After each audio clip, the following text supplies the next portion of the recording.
Hola, muy buenas noches, bienvenidos, gracias por acompañarnos. Estamos aquí en esta hora para compartir con ustedes 3 temas que les vamos a proponer para esta noche y que tienen que ver, uno, con la obra pública de la provincia, fundamentalmente el tema de las rutas. Ha sido un tema que hemos hablado mucho, hemos escuchado mucho en estos últimos tiempos. La paralización de la obra pública por parte del gobierno nacional ha afectado mucho a Salta. Muchas rutas que estaban en algunos casos licitadas, como es el caso de la denominada Ruta a la Muerte, aquella ruta 934 que une Rosario de la Frontera con Metán, es uno de los puntos, yo le diría, críticos que tenemos desde el punto de vista del tránsito cotidiano y permanente, de lo que es la accidentología. Y me parece que, entre otras cosas, han quedado obras importantes, como por ejemplo la unión entre Salta y Vaqueros, esa nueva circunvalación que se proponía ahí, un nuevo puente, etcétera, etcétera, que además tiene una discusión con la posibilidad de que se cree un peaje y que la provincia pueda poner en marcha esa obra, que es una obra, yo le diría, de muchísima plata, de un costo enorme. Pero bueno, vamos a estar charlando de esto, de cuánto más puede la provincia hacerse cargo de algunas obras emblemáticas y cuál es la posibilidad de recupero que tiene de esto. Así que de este tema nos ocupamos hoy. La Unión Cívica Radical de Salta está en un proceso de elecciones internas para elegir nuevas autoridades y no es la primera vez que este proceso termina en la justicia. Bueno, hay idas y vueltas, impugnaciones, y queremos conocer en detalles qué va a pasar con esta elección, porque el radicalismo está en un momento particularmente difícil, no tan solo en Salta, sino en todo el país, a partir de algunos planteos y algunos puntos que tienen que ver con, por ejemplo, el funcionamiento de los bloques radicales dentro del Congreso de la Nación y la denominada Ley Bases y el tratamiento de la denominada Ley Bases, que tiene muchas posturas diferentes dentro del radicalismo. Vamos a tratar de ver qué pasa con esto, cuáles son las posiciones y cuál es el futuro, qué puede llegar a pasar con el radicalismo en el futuro frente a un Juntos por el Cambio que está totalmente desaparecido y un PRO que parece que tiende cada vez más a disolverse definitivamente. Esto por un lado. Y hablando de la Ley Bases, hoy viene a visitarnos un diputado nacional con el que vamos a estar hablando de lo que es esta etapa, este momento de la Ley Bases en el Senado de la Nación, que ha conseguido el dictamen. Falta ver el momento del tratamiento en el recinto del proyecto, qué va a pasar con los votos, están o no los votos. Esto vuelve a la Cámara de Diputados y cuál es el escenario o los escenarios que tiene la Cámara de Diputados para cuando llegue nuevamente este proyecto. De estos 3 temas nos ocupamos en el programa de hoy. Gracias por estar acompañándonos ahí.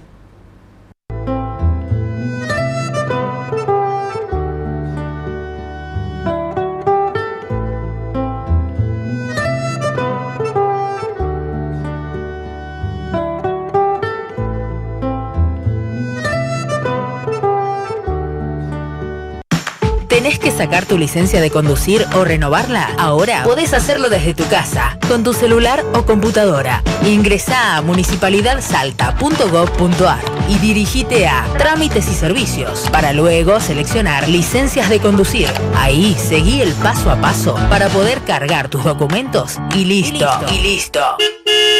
En menos de 24 horas recibirás la confirmación en tu correo electrónico. Ahorrás tiempo, dinero y cuidás el medio ambiente. Municipalidad de Salta, la ciudad que querés.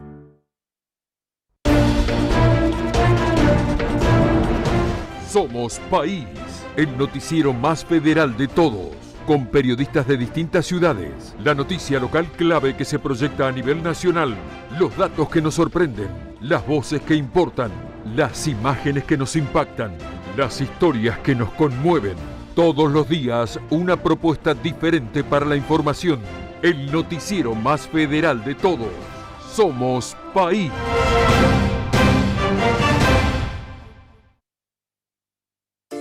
De ida o de regreso, Saeta simplifica tu viaje con el beneficio del transbordo. Estoy muy agradecida porque me toca trabajar y bueno, tengo que tomar 2 colectivos.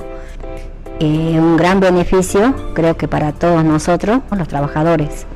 Y yo uso como 4 colectivos, así que me sirve bastante y me parece una buena iniciativa y la verdad que sí, me sirve mucho.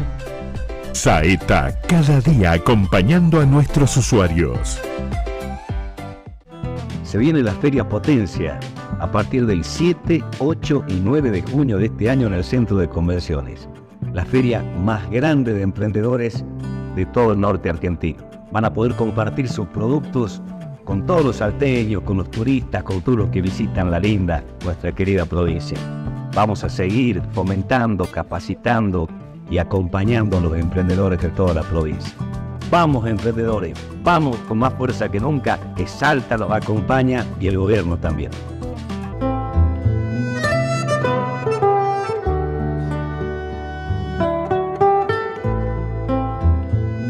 Bueno, hemos invitado hoy al director de Vialidad de Salta, a Gonzalo Macedo, con quien queríamos charlar un poco sobre el estado de la obra pública, fundamentalmente de las rutas de Salta. Así que, Gonzalo, como siempre, gracias por acompañarnos, muy amable. Buenas noches, Indio, ¿cómo andamos? ¿Cómo estás? Muy bien. Muy bien. Bueno, queríamos ver cuál es el estado de situación de las rutas nacionales que se han paralizado en su momento. En algunos casos estaban hasta licitadas, esto, corregime si me equivoco.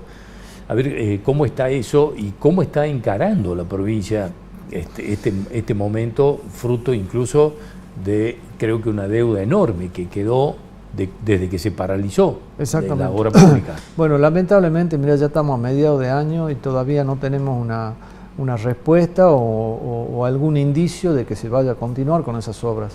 Se prometió, en algún momento se habló de que dentro de este parate de la obra pública iban a continuar las obras que tuvieran más del 80% de avance. No sé si te acordás.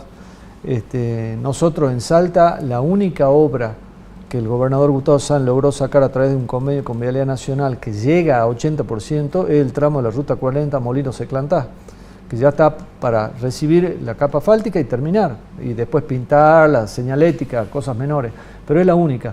En la Ruta 40 Payogasta... ¿Y de eso hay alguna respuesta sobre esa obra? Tampoco. Ninguna. Payogasta-Palermo tiene un porcentaje del 50%, los tramos de la Ruta 51 en el departamento de los Andes también no llegan ni al 15 un tramo y otros llega al 30. Rosario de la Frontera Metán, la autopista de la Muerte, que también se había licitado y se había adjudicado a la empresa Vialmani, se hizo el movimiento de equipos, se empezaron a hacer alguna alcantarilla y vino el parate.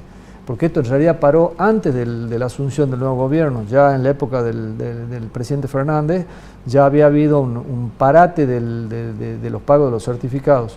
Si vos lo traes a esos valores actuales, nosotros calculamos que debe andar entre 12 y 15 mil millones la deuda que tenemos con las empresas que ganaron las obras y las comenzaron. Porque, por ejemplo, la ruta Vaqueros, que la había ganado Ingeniero Medina, se inició desde el Quirquincho hacia Vaqueros, la construcción de la segunda calzada para duplicarla, ya se había hecho el proyecto ejecutivo del puente, se habían hecho las audiencias públicas, se paró, asume el nuevo gobierno, presidente Milei, se cortó la obra pública, también parada, neutralizada, como se le dice en Vialidad. ¿Y es las certificaciones de esas etapas que se hicieron, digamos? Algunas se pagaron, otras no se pagaron más. Por eso te digo que desde julio del año pasado ya se empezó a tener problemas con el pago de los certificados. ¿Estos 15 mil millones de pesos que me hablas aproximadamente son valores actuales o es a valores del momento que se paralizó? Yo te digo que son a valores de principio de año y ya estamos en junio, sumando la inflación, a estos precios se redeterminan mensualmente por el índice de inflación que tenemos, así que debe andar por esa cifra. Vos imaginate que son obras muy grandes, en la obra vial todos los montos siempre son millonarios. Orán Embarcación, ni siquiera se inició esa obra. Que significaba muchísimo para la provincia porque se construye un puente nuevo sobre el río Bermejo, que hoy el único puente que hay que cruza el río es por la 934, el puente del Elordi, que pasa de Pichanala antes de llegar a Embarcación, y todas obras importantísimas que significaban para la provincia de Salta muchísimo, porque nosotros en obra vial estamos muy atrasados, pero muy atrasados. Tenemos una red vial inmensa, provincial, de casi 10.000 kilómetros, contando redes primarias, secundarias, terciarias, caminos vecinales, y solamente 1.000 asfaltados. Y de esos 1.000 kilómetros de asfalto, casi el 70% está en estado de deterioro, como estaba la ruta 23 entre Rosario y Cerrillo, como está la ruta 28 acá a camino a San Lorenzo, como está la ruta 5, como están la mayoría de las rutas provinciales. O sea que era importantísimo, se había logrado un volumen de obras histórico, que eran estos 8 convenios que se habían firmado con Vialidad Nacional y que ahora no sabemos qué es lo que sucede. Recién este jueves que viene, el jueves 6 creo que es, en Buenos Aires, nos va a recibir por primera vez después de mucho tiempo de insistir con notas el nuevo administrador de Vialidad Nacional, que es el ingeniero Bértola. O sea, después de 6 meses de asumir el gobierno van a poder hablar recién con vamos, porque el antes no había nadie. Vialidad. De hecho, el jefe del quinto distrito en Salta, Francisco Agolio, cesa en sus funciones con la asunción del nuevo gobierno, pero lo vuelven a elegir, recién en marzo lo vuelven a nombrar. Entonces él asumió de nuevo. Francisco Agolio sigue a cargo del quinto distrito de Vialidad Nacional, pero hasta él se le complica la comunicación con el nuevo administrador. Y bueno, Vialidad Nacional hoy está la ruta 68, camino a Cafayate, la ruta 51, camino a San Antonio de los Cobres, y hasta Sico en realidad, porque es ruta nacional, están con mantenimiento mínimo, con 1 o 2 motos niveladoras, la ruta 34, la 16, todas las rutas nacionales que son la columna vertebral de la red vial de la provincia, está con mantenimiento mínimo. De todo esto, digamos que en algún momento se habló de la posibilidad de que la provincia se termine haciendo cargo, por menos de algunos tramos, ¿no? No digo las obras. ¿Qué posibilidades existe de eso, no tan solo económicas de la provincia, que me imagino que habrán hecho algunos cálculos, sino que esto necesita de autorizaciones? Exactamente. Nosotros necesitamos el permiso de Vialidad Nacional para entrar en la jurisdicción de la zona de caminos de ellos, y ya se nos complicó mucho cuando quisimos entrar en marzo. Al no haber ningún tipo de novedad con respecto al mantenimiento de la 51, después del periodo de lluvia que fue tremendo este año, tuvimos un montón de problemas en la ruta 51 con desplazamientos de barro, piedra, se cortó muchas veces el camino y no podíamos lograr que Vialidad Nacional ingrese con máquina porque no había noticias de nadie, no había... ¿Te acuerdas que el ministro de Infraestructura se cambió al ME? Sí, Infraestructura lo absorbe, Caputo. O sea, no había ni siquiera quien autorice y diga, vayan a arreglar. No había nadie. Entonces tuvimos que ir nosotros con las máquinas de vialidad provincial a despejar varias de las rutas nacionales. Eso está pasando y va a pasar si Vialidad Nacional no toma la decisión de seguirse haciendo cargo de semejante cantidad de kilómetros de ruta, que la provincia no lo podríamos hacer. Si nosotros hoy con lo que tenemos en Vialidad Provincial, con el equipo que tenemos, la logística, la infraestructura de Vialidad Nacional, de Vialidad Provincial, apenas nos da a nosotros para llegar a cubrir el 50-60% de la red vial provincial. Imagínate absorber la red nacional. O sea, tendría que, no sé cómo sería el arreglo del convenio, pero tendría que ser algo muy importante porque encima las rutas nacionales son casi todas pavimentadas en la provincia de Salta, pero todo en un nivel de deterioro total. Sí, claro, que en algunos casos se puede reparar y en otras hay que repavimentar. Hay que repavimentar, entonces imagínate que los valores que estamos hablando, nosotros podríamos llegar a absorber y a afrontar con gastos, con recursos provinciales, este puente nuevo a Vaqueros, que sí, tuvimos ya una reunión con el gobernador, el ministro Camacho, el ministro Dibachur, viendo que de esas rutas, la única que estaríamos nosotros en condiciones de asumir por el costo y la necesidad y la prioridad sería la duplicación de la calzada desde el Quirquincho hasta el río Vaquero, la construcción de los 2 nuevos puentes de hormigón ahí, porque el de hierro ya no soporta más el paso de vehículos pesados. Además eso ya está en nivel de colapso, ¿no? Exactamente, y ese proyecto está aprobado, está aprobado por Vialidad de la Nación. En cambio los otros, la autopista Rosario de la Frontera Metán, era una obra en ese momento de 8.000 millones de pesos hace 3 años. O sea, eso debe estar ahora, en su momento eran 60 millones de dólares.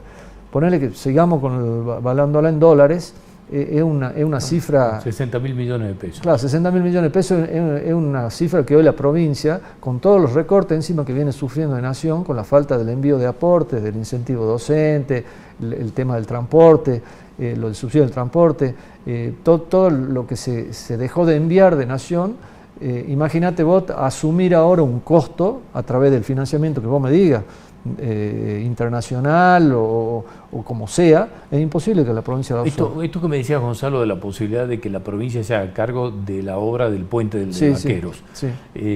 Eso, digamos, la provincia lo afrontaría, se establecería ese proyecto, digamos, de la posibilidad de un cobro de peajes ahí para recuperar algo. Y yo en esa obra particularmente yo no creo que se pueda establecer un sistema de peaje.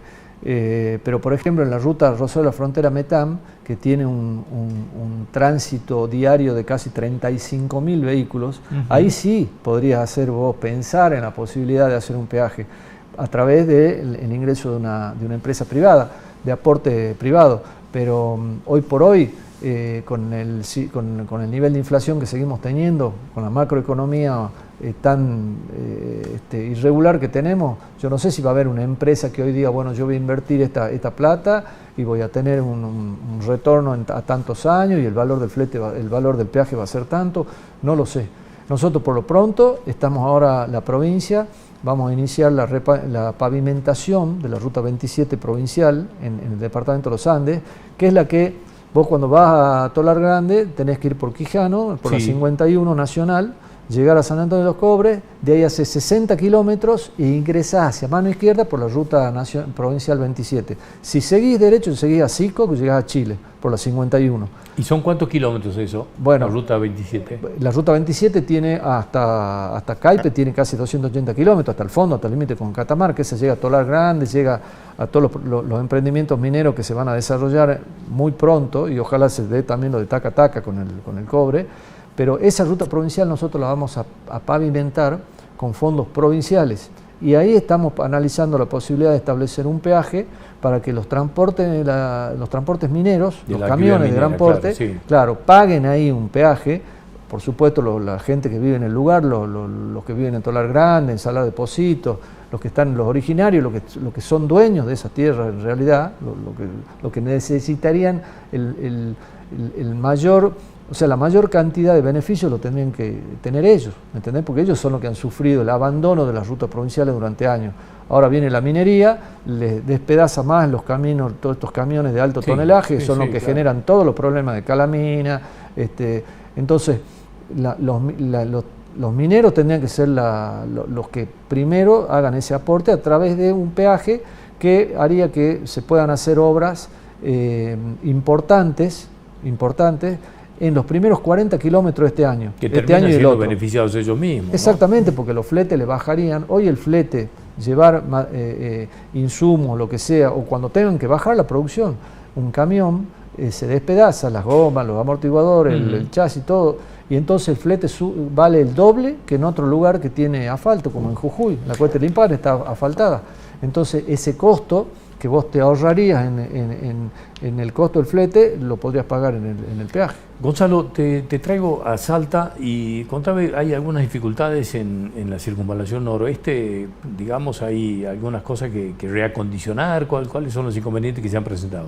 Sí, te cuento. En toda obra vial y en toda obra, en realidad obra civil, se establece un periodo de garantía de la obra. Que de hecho, vos cuando presentás el certificado mensualmente se te descuenta de lo que vos vas a cobrar un porcentaje que generalmente el 10% que es un fondo de reparo. Ese fondo de reparo se lo utiliza casualmente para que al final de la obra todos los problemas que hayan surgido, vicios ocultos, cualquier tipo de problema se afronten con ese fondo. Toda obra civil lo tiene y la obra vial con más razón. Y en este caso, esta obra, que es una iniciativa privada, la empresa presenta el proyecto, hace la obra y ahí figura también las penalidades y todo lo que pudiese ocurrir en caso de que ocurran, como está pasando ahora, deformaciones o algún problema que no todos lo vemos. Sí, hundimiento. De hundimiento y esa cosa. Una obra vial se prueba cuando empieza a recibir el transporte, o sea, el paso de los vehículos, flujo, claro, el flujo vehicular. Vos cuando la tenés a la ruta está toda perfecta, bonita. Lo que sí yo quiero aclarar para que todos se queden tranquilos es que la obra se hizo de acuerdo a las normas que establece la DNB, que es la que maneja todo el tema de los ensayos, de la calidad de los materiales. Todo se hizo de acuerdo a ensayo, los materiales son de primera calidad, los espesores de las carpetas son como dice la norma, puede haber habido algún tipo de inconveniente, de asentamiento.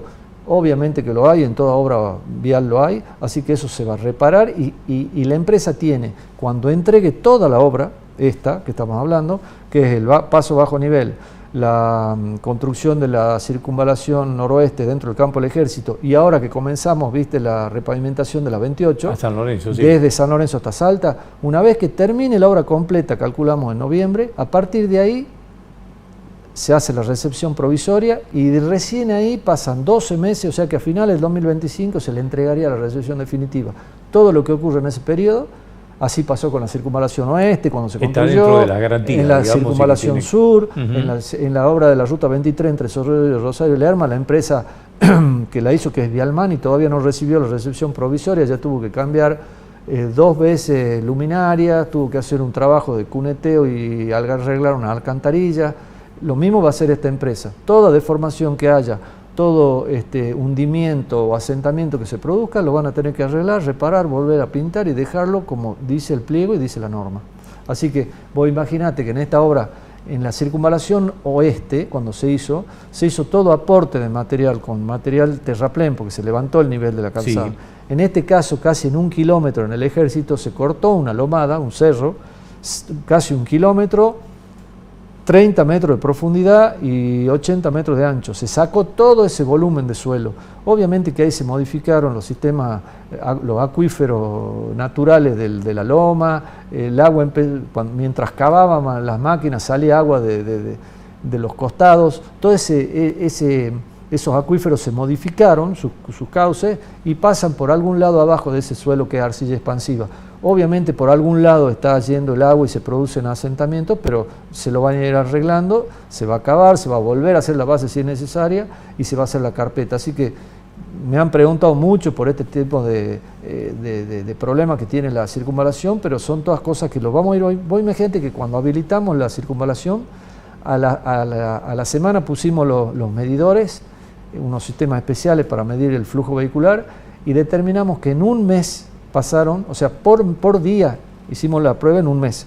El promedio es por día 15.800 vehículos. ¿Y esto significa descomprensión de, por ejemplo, la avenida Bolivia, Arenales, etcétera? Vos imaginate lo que significó esta obra, que de un día para el otro empezaron a circular 15.000 vehículos promedio. Sí, eso claro. Significa, porque por la circunvalación oeste vienen 30, y por la de San Lorenzo es un 20. Enorme beneficio. Eso significó que se descomprima la Arenales, la Bolivia, pero bueno, ese flujo de golpe de vehículos, sí, bueno, y la obra sigue. Estamos haciendo la obra de la avenida que va a salir por atrás del Parque del Bicentenario para ingresar al Guayco. Bien. Y los camiones siguen andando por la ruta con el tonelaje alto, así que la gente se quede tranquilo, que la empresa se va a hacer cargo de todo lo que pueda pasar. Incluso en el bajo nivel hay algunas 2 o 3 losas que ya se hundieron, las repararon. Ahora hay otras 2 que cuando pasa cierto nivel de lo que establece la norma, de hundimiento, de ondulación, de segregación, de falta de rugosidad, se mide. Si no da, esto no es algo sensorial, che, yo veo que está ondulado o siento con el auto que... Esto es científico, se mide la rugosidad, se mide el nivel de asentamiento, se mide, y si no da, se hace de nuevo. Gonzalo, gracias por venir como siempre, muy amable. Por favor, gracias. Hasta cualquier momento, muy amable.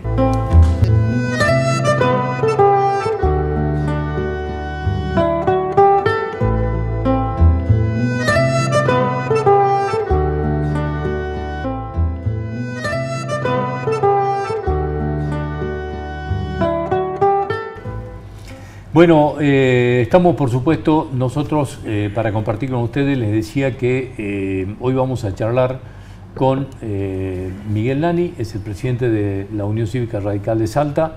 Están en un proceso de elecciones internas justamente y hubo impugnaciones, esto terminó en la justicia y queremos ver en qué estado judicial está esta elección interna en este momento. Miguel, como siempre, gracias por venir. ¿Cómo andás, Indio? ¿Cómo andás? ¿Todo bien? Muy bien, ¿cómo estás vos? Bien, bien. Bien, bueno. ¿Qué pasa con la interna de la Unión Cívica Radical? ¿Está judicializado y en qué etapa? Contanos un poco los procesos y qué pasó hasta aquí. Está en su etapa final. El radicalismo es la segunda fuerza en términos objetivos de afiliados, de representaciones departamentales de la provincia, es la segunda fuerza. La primera lo es el justicialismo. Y nosotros tenemos un requisito de participación mínima, de representatividad mínima, que se llama. El justicialismo tiene intendentes en todos lados, en todos los municipios y departamentos. Ellos exigen que para poder ser presidente de su fuerza tengas 23 listas constituidas de todos los departamentos. El radicalismo un poco más austero exige 15 departamentos que tengas para poder ser presidente. Hay una lista que pudo cumplir con los 15 y hay otra lista que cumplió con 5 nada más, o sea, a la casa. Esa lista que cumplió con los 5 se dedicó a impugnar, a entorpecer y demás. Te cuento y le cuento a la gente que yo no soy candidato. Que es la diputada Farfán. Sí, exactamente. Y bueno, se dedicaron a impugnar todo. Bueno, no hay ni una sola cuestión que haya hecho el radicalismo internamente que haya sido revertida en la justicia federal. Todo lo que hizo institucionalmente el radicalismo, la Junta Electoral, no me gusta pronunciar en la televisión Junta Electoral, porque suena interna y cosa interna que a mí me da vergüenza explicarte esto en esta altura, pero ya que lo mencionás, bueno, no hay ninguna impugnación y demás que la justicia federal ha dicho, señores, ustedes tienen razón. Hay dos instancias de la justicia federal, digamos. Han pedido 2 veces la nulidad, las 2 veces la justicia federal les dijo que no. Ahora hay una apelación más, no sé en qué terminará, pero digo, más temprano que tarde, Soledad Farfán, que es una joven diputada radical de la capital, que creo que hoy es, por así decirlo, la chapita más importante, ¿no? El título o el cargo más importante que hoy tiene el radicalismo. Ella conducirá los futuros del radicalismo, ¿no? Entonces digo, creo que en una elección partidaria no se puede ir la vida, Indio, porque la verdad que lo importante está afuera, ¿no? Está afuera. Es cierto que los partidos, sobre todo los tradicionales, tienen una gran deuda con la sociedad, ¿no? Que es ayornarse a estos tiempos, estar a tiro con lo que viene, y que esta no es la forma. Pero bueno, hay gente que no entiende la esencia de estos nuevos tiempos y nada, yo creo que... Además es difícil estar hablando de estas cosas en estos momentos tan críticos y en un momento que es el que te quiero consultar, digamos, que de lo que se está viviendo dentro del Congreso Nacional con la ley Bases, en donde aparecen como diferencias dentro de los mismos bloques radicales. ¿Cómo está el radicalismo en este momento? Yo decía hace un rato, y corregime si estoy equivocado, Juntos por el Cambio no existe más, digamos, creo que en la práctica no está más. El PRO está en un estado de disolución, por lo menos así se ve hasta acá. Entonces, el radicalismo, ¿dónde está parado? Y fundamentalmente frente al gobierno de Urtubey, de Milei, que parece ahí, digamos, como ambiguo en algunas cosas. Yo voy a cometer un sincericidio que únicamente me atrevo a cometerlo con vos por la confianza que te tengo, Indio, porque la verdad que parece ser que el radicalismo hoy, si a alguien de todo le importa el destino del radicalismo, parece ser un archipiélago, ¿no? Donde uno piensa una cosa, otro otra. Nosotros tenemos una postura como la de Martín Lustó, que es el presidente, que ha sido muy crítico al gobierno, y tenemos las posturas de los gobernadores que se han mostrado, o de Martín de Loredo, que maneja el bloque de diputados radicales, que le aprobó todo, casi a libros cerrados a Milei. Bueno, tenemos estas dos caras de una misma moneda, ¿no? De un partido que tiene diversidad de pensamiento. Yo quisiera sintetizar esto diciéndote que el radicalismo tiene que encontrar una síntesis de eso, y es que tiene que atreverse primero a estar a tiro con lo que viene, que es ayudar al gobierno, porque la verdad, Indio, que tanto Juntos por el Cambio, el PRO y el radicalismo han estado siempre por el cambio, ¿no? Entonces digo, ahora darle la espalda al cambio es difícil. Claro que esto se complica mucho cuando el presidente te dicen, che, ustedes no vengan, ¿no? Es así, o sí, claro. Sí, este no, este sí, este no. Entonces digo, difícil. Lo mismo le está pasando al PRO, ¿no? Yo creo que el radicalismo y el PRO representan también el cambio en la Argentina, pero creo que no lo representan tan brutalmente, tan radicalmente como la sociedad lo estaba demandando. Y eso, Indio, es peligroso porque también demanda algún grado de irracionalidad. Pues fíjate que hoy el principal insumo de la política no es la idea, y sobre todo la idea moderada, sino el insumo es el odio, construir un enemigo y eso, ¿no? Y la verdad es que vos abrís el placar y ya no están los Kirchner.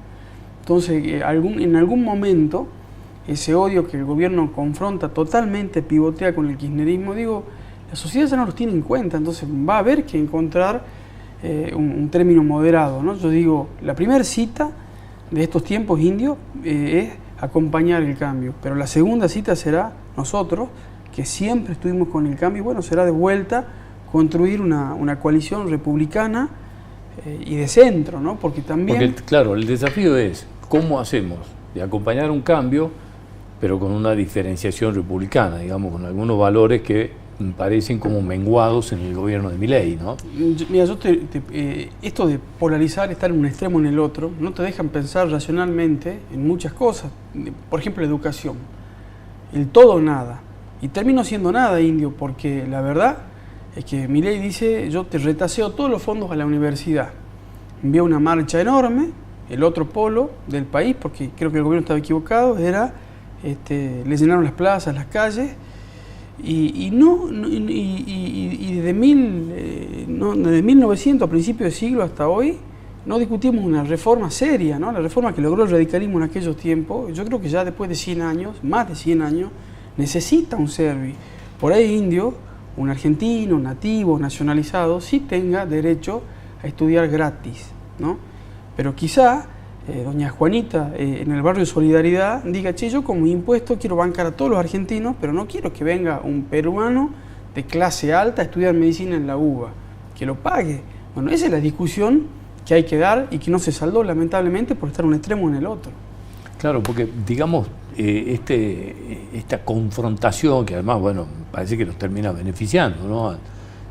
Al kirchnerismo, de alguna manera, fundamentalmente a Cristina, que es la que intenta sostener ese núcleo duro en la provincia de Buenos Aires, el conurbano y no mucho más, y va como quedando afuera todo, pero en definitiva el panorama que tiene Milei enfrente es de una oposición disuelta y sin referencias, entonces, digamos, ahí puede avanzar con tranquilidad. Sí, totalmente. Yo creo que a un tiempo muy cercano hasta aquí no va a haber una oposición unificada, va a haber estos que yo te digo archipiélagos, y volviendo al mismo ejemplo, pero el país se pierde una gran oportunidad, porque volviendo al mismo ejemplo indio de las universidades, donde Milei dijo, che, ustedes son ladrones, ladrones, ladrones, ustedes roban toda la plata de la universidad, no les doy nada.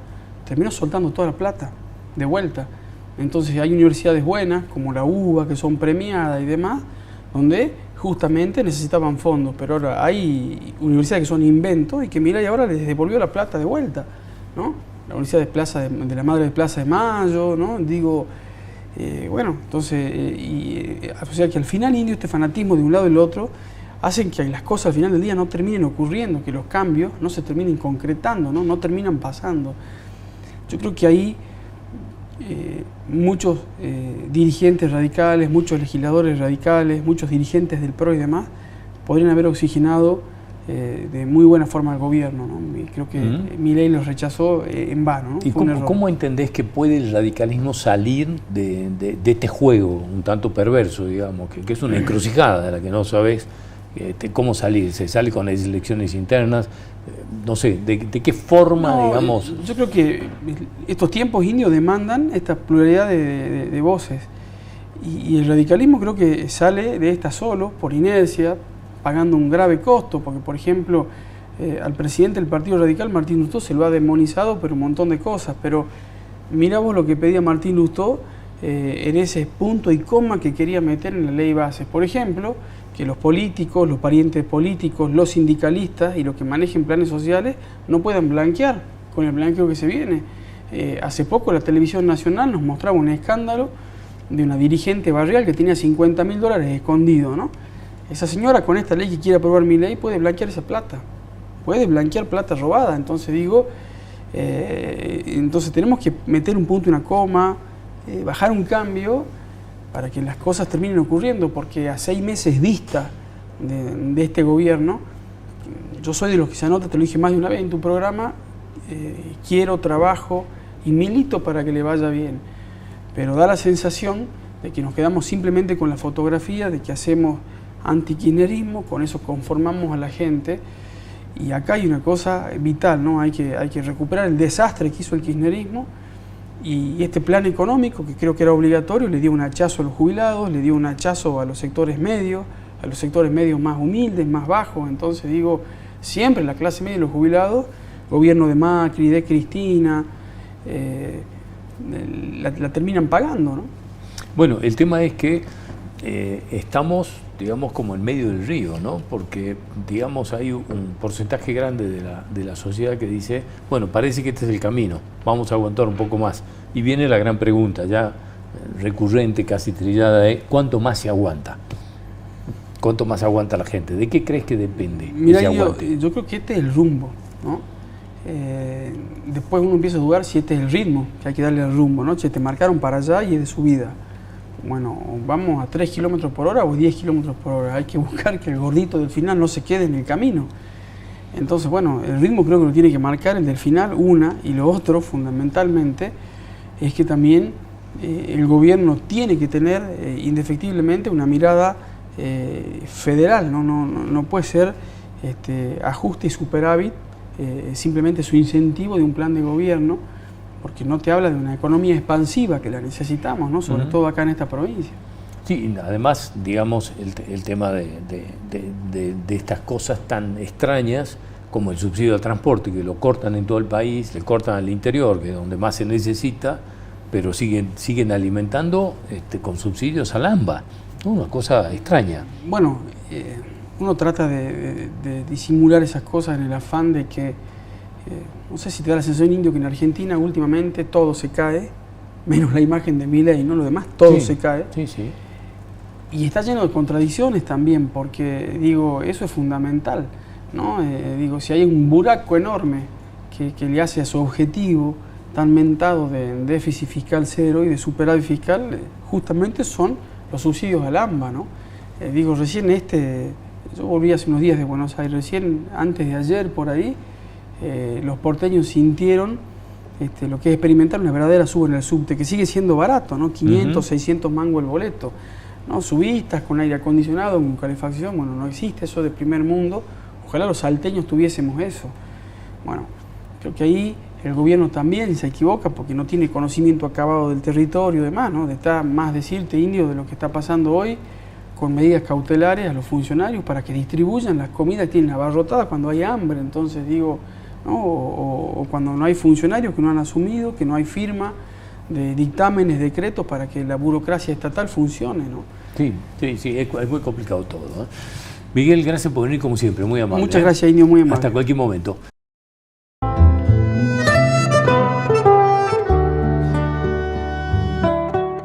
Estamos con el diputado nacional Julio Moreno, a quien le vamos a agradecer que nos haya venido a visitar.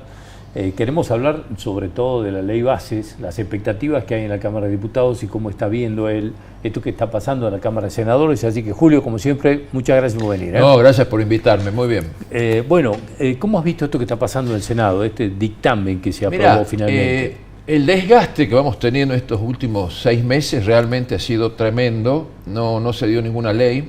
Cuando se pregunta qué es más importante, si la economía o la política, porque la economía ya estamos acomodando, pero la política es más importante. Por eso se habla de política monetaria, política fiscal. Entonces, ahora, con este espaldarazo que nos dieron muchísimos senadores que aprobaron el dictamen, esto va a pasar obviamente al recinto y ahí se va a tratar la ley en forma general y después en cada artículo o capítulos en forma particular. ¿Qué expectativas hay de los números para la aprobación en el Senado? Yo creo que sí se va a aprobar. Pueden haber discusiones sobre algunos temas, especialmente en el tema de privatizaciones, en el tema de los regímenes de inversiones, de las grandes inversiones, el régimen de inversión, de incentivo de las grandes inversiones. Hay varios temas, obviamente, impuesto a las ganancias, son varios temas que sí puede llegar a hacer varios ajustes, varios digamos, no sé si ajustes, pero sí ampliaciones, recortes, etcétera, y eso sí obviamente se tendrá que aprobar en el Senado. Y acá hay que hacer una reflexión importante. Si el Senado lo aprueba con mayoría simple, es la mitad más 1, y si lo aprueba con mayoría agravada, con las 3/4 partes, nosotros en diputados, porque obviamente después la ley vuelve, y nosotros en diputados solamente aprobamos o desaprobamos los cambios que hacen. Nosotros no podemos aumentar o bajar o subir nada, simplemente viene una modificación o una ampliación o que sea de algún artículo y demás, nosotros en diputados aprobamos o no aprobamos. Hay una resolución del año... Es decir, y esto, a ver si lo aclaramos más todavía, Julio, si lo puedes aclarar. No. Es decir, vuelve con las reformas que le hace el Senado. Y la Cámara de Diputados solo puede decir si se aprueban Sí las o no. reformas o no. Claro. No significa que se vuelve a la ley base No, que no, aprobó no, la no, Cámara ya no de vuelve, Diputados. ya no vuelve. No, quiero No vuelve decir más. que no se apruebe, quiere decir Claro, que quede pero- en firme lo que aprobó la primera vez la Cámara de Diputados. Exactamente. Pero esto es importante también, hay una resolución, porque el reglamento de la Cámara no está muy claro. Hay una resolución que dice que es necesario que nos digan si todas estas modificaciones que se hacen sean aprobadas por mayoría simple o por mayoría agravada. Entonces, cuando pase a la Cámara de Diputados, si podemos nosotros vamos a decir, bueno, aprobamos o no aprobamos, es todo lo que vamos a hacer nosotros. Ahora, si vamos a votación, si ellos han aprobado por mayoría simple, nosotros también con mayoría simple podemos aprobarla o rechazarla.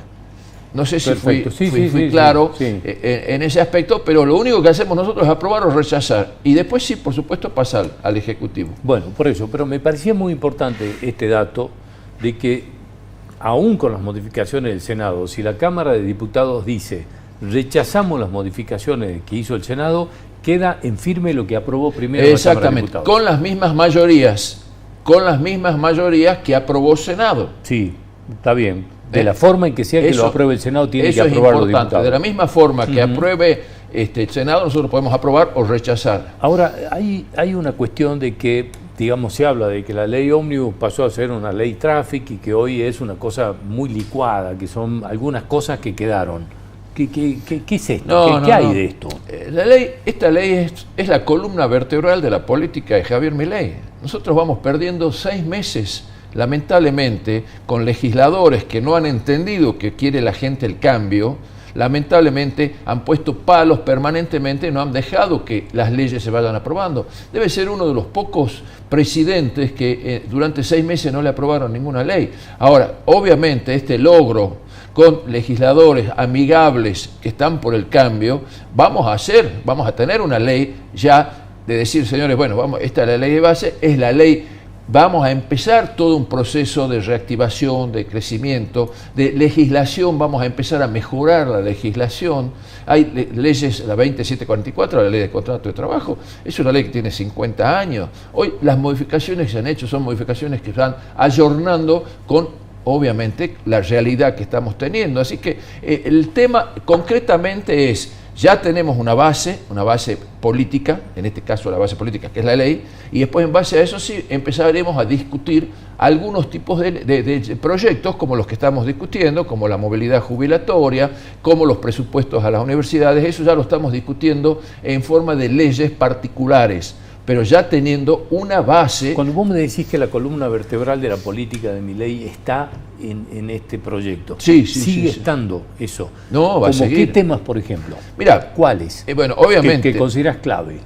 Lo que considero clave, bueno, obviamente la reforma del Estado, el régimen de algunas modificaciones laborales, te hablo del régimen de incentivos para grandes inversiones, te hablo del impuesto a las ganancias, te hablo del impuesto a los bienes personales. O sea, todas esas son modificaciones que se van a ir haciendo y, por supuesto, los poderes que se le va a estar dando al presidente, se le va a dar un año, que ya fue negociado, consensuado, etcétera. Así que todo esto es para mejorar y eficientizar el Estado.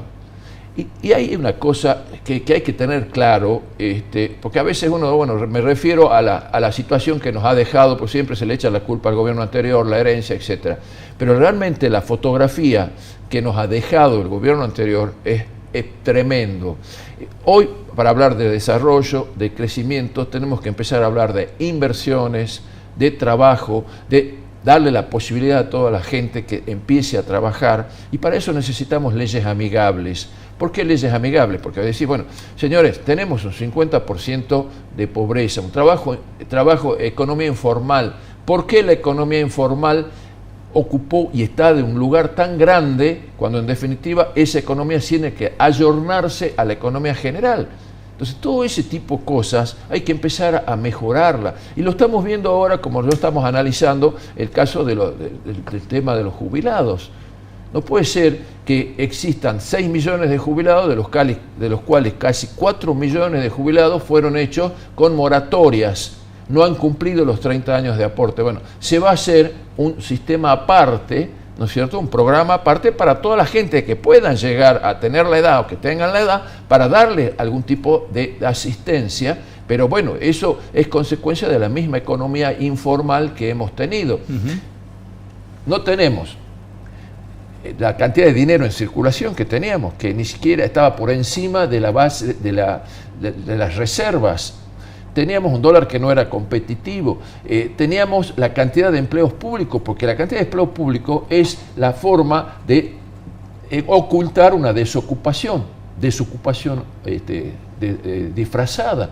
Bueno, el gasto del Estado, todo eso no es productivo, no genera riqueza. Lo que genera riqueza son las inversiones y, por supuesto, el trabajo. Sí, había un absurdo, y confirmame si estoy equivocado, corregime, había un absurdo de que se consideraba que quienes tenían planes sociales no se los consideraba como desocupados, digamos, no entraban en la nómina de desocupados. Bueno, pero esos son parches que les hacen, por supuesto, a las estadísticas, pero un beneficiario de un plan social lamentablemente no produce, no genera riqueza y, por supuesto, no puede tener algún tipo de beneficios, pero esa persona tiene que insertarse al mercado laboral.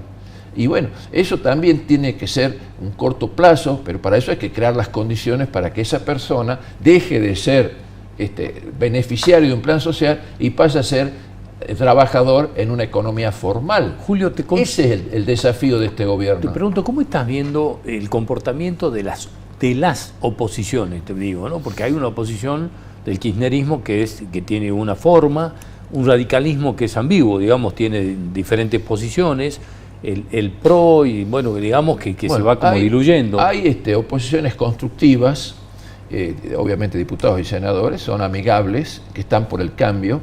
Eso sí nos están dando una ayuda muy grande, obviamente mucho consenso, mucho hablar, mucho ver todo. Y después, bueno, está la oposición destructiva, como yo les digo, que están apostando al fracaso de este gobierno. ¿Por qué? Porque ellos están acostumbrados a que, o por lo menos buscan que este gobierno fracase y vuelvan los mismos que ya fracasaron, ya las políticas que utilizaron, la vieja política, se tiene que ayornar, basta, se tienen que ir y se tiene que ayornar la política a una nueva forma de hacer política. Y eso es lo que la gente eligió y eso es lo que lo siguen apoyando en este momento a Javier Milei. Así que te diría que por un lado están los amigables y por otro lado la gente que realmente está apostando, lamentablemente, al fracaso de este gobierno. Y que no fracase el gobierno, fracasamos los argentinos. ¿Te referís al kirchnerismo en este caso con esto? Concretamente, sí, me refiero al kirchnerismo y a algunos sectores del peronismo. Porque hay sectores del peronismo que sí están dialogando, digamos. Obviamente, se dan cuenta de que esto es lo que eligió el gobierno, y si esto triunfa, saben que van a tener que irse a su casa, que se entienda claro. ¿Por qué? Porque vamos a tener Javier Milei o las políticas de Javier Milei por un largo tiempo, porque es la política que ya se está viniendo en el mundo. Así que ellos saben y son conscientes que si este gobierno triunfa, se van a tener que ir a su casa. Y a eso es el temor y el miedo que ellos tienen. Por eso están apostando al fracaso y por eso vamos perdiendo 6 meses de este gobierno. ¿Por qué? Porque me dicen, bueno, ¿cuándo empieza el proceso de reactivación, de crecimiento? No tenemos leyes. ¿Cómo hacemos nosotros para incentivar a los inversores? Incentivamos a través de leyes concretas, seguridad jurídica, estabilidad, regla de juego clara, confianza. Y bueno, para eso están las leyes que se están haciendo. Entonces, si no tenemos ese tipo de leyes, tampoco nadie va a venir. Y tenemos muchísimo dinero de argentinos en los colchones y argentinos que tienen dinero en el exterior, que simplemente convencerlos o darle las reglas de juego claras para que vengan. También está la ley de blanqueo, la ley de estabilidad fiscal. O sea, le estamos dando herramientas para que puedan venir y por supuesto que vengan también inversiones de afuera. Entonces, si esto se aprueba, si esto sale bien, yo te diría que en muy poquito tiempo vamos a hablar de una Argentina distinta y de una Salta también distinta. Ahí te tengo que hacer una pregunta, no tengo mucho más tiempo, pero sí necesito preguntarte, ¿cómo estás recibiendo vos estas críticas de lo que se supone que es un ajuste a las provincias, una falta de flujo de fondos para cosas como, por ejemplo, lo están teniendo el transporte, la educación y todo lo demás? ¿Cómo lo vivís vos desde La Libertad Avanza, esto que le falten recursos a la provincia? A nosotros nos preocupa, obviamente, hay cosas que no podemos llegar a entenderlos en el sentido de decir, bueno, hay una obra que se está parada o lo que fuere, pero ya se está empezando a mejorar, ya estamos viendo brotes verdes, ya se están renegociando algunas obras que han quedado inconclusas. Eso que quede claro. Primero hay que ajustar. Cuando vos estás en tu casa y tenés que ajustar, primero ajustás todo y después vas viendo en qué podés ir gastando de alguna manera para poder seguir adelante, pero ya con la economía arreglada. Ya con los números que te salgan, que haya superávit fiscal, que no haya inflación. El peor impuesto hoy es la inflación. Entonces, cuando tengamos todo esto acomodado, ya podemos empezar a pensar en cómo vamos a redistribuir, cómo va a pensar cada provincia que necesita. Obviamente tenemos que empezar a hablar también de eficiencia y de eficacia. Esos son temas que, en definitiva, quizás nos habremos olvidado, pero lo veo al ajuste como un ajuste muy fuerte, muy duro. Nos preocupa y tenemos la sensibilidad suficiente para pensar en toda la gente que la está pasando mal. Eso lo tenemos muy claro. Pero también consideramos que es un ajuste necesario. Y eso es lo que eventualmente, y ahora estamos más contentos, porque cuando salga la ley vamos a empezar a hablar totalmente de otro idioma. Y cuando vos me vuelvas a invitar, yo te garantizo que te voy a hablar de qué sector ha crecido, cuántos empleados nuevos hemos tenido, cuánta gente está insertándose al sistema de la economía formal. Entonces, va a ser distinta el diálogo. Ahora, lamentablemente, tenemos que decir, señores, legisladores o partidos políticos golpistas que están tratando de querer que fracase este gobierno. Bueno, ahora se logró gracias obviamente a toda la gimnasia, al proyecto de Javier Milei, que los legisladores nos apoyen, va a salir la ley y bueno, va a ser totalmente distinto. Julio, te agradezco mucho haber venido como siempre, muy amable. No, un placer. Hasta cualquier momento. Nosotros nos vamos a reencontrar el próximo miércoles aquí en esta misma casa a partir de las 11 de la noche. Muchas gracias por acompañarnos.